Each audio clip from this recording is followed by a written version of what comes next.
Então, só para a gente terminar por hoje, a gente tem alguns minutinhos, então eu vou começar a falar rapidamente de técnicas, tá, para aplicar as leis de Newton, então, para resolver os problemas, tá? Uma das técnicas que a gente vai ver vai ser o chamado diagrama de corpo livre.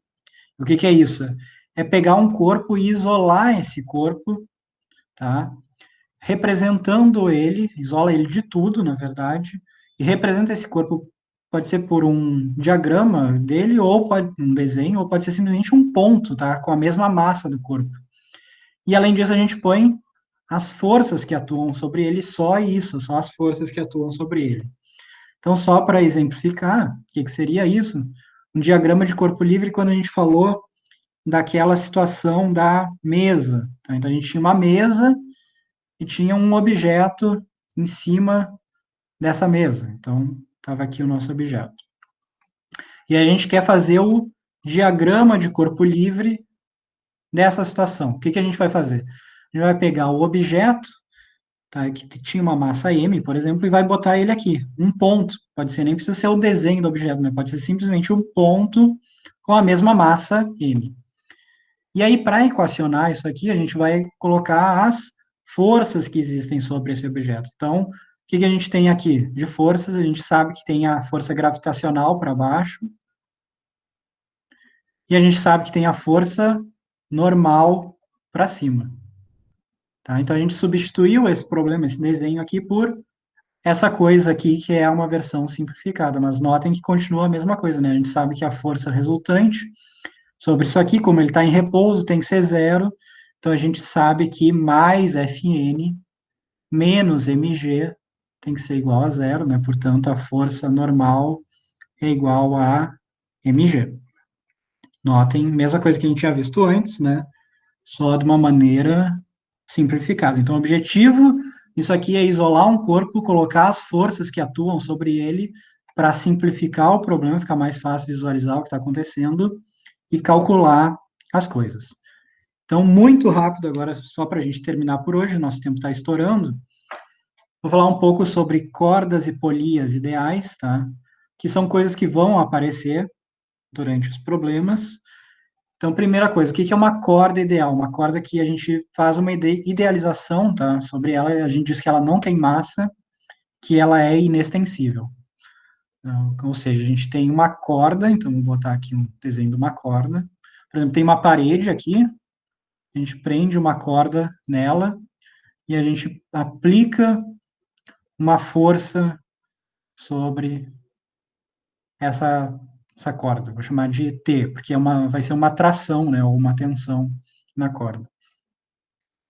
O que vocês vão ver é que se essa corda não tem massa e ela é inextensível, tá? Então isso é uma corda ideal.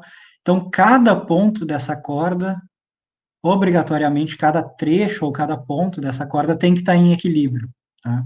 O que isso significa? Se a gente pegar um ponto aqui no meio da corda, tá?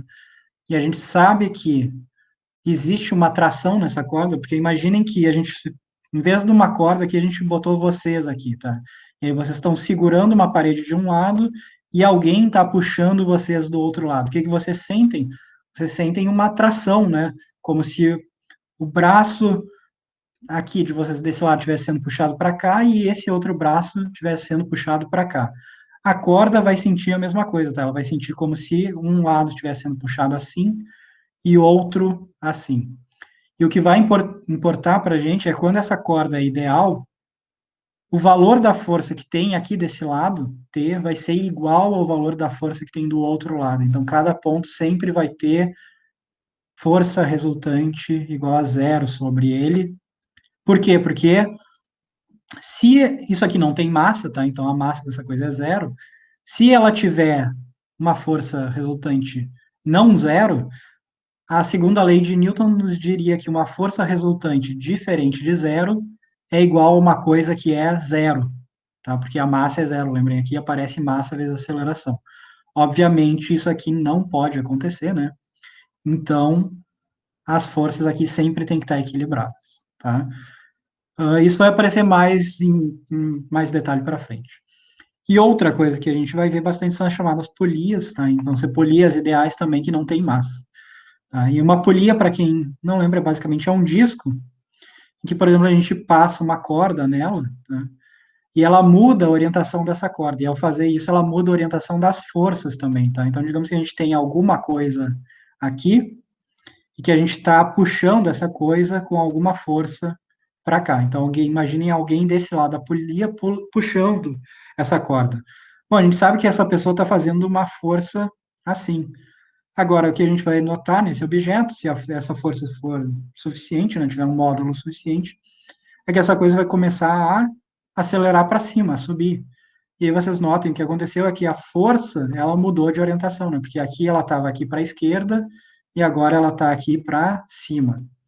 Tá? Então, a função de polias ideais vai ser simplesmente isso, mudar a orientação da corda, mudar a orientação das forças ali, tá? Então, permitir que alguém faça a força para o lado e exerça uma aceleração para cima em alguma outra coisa.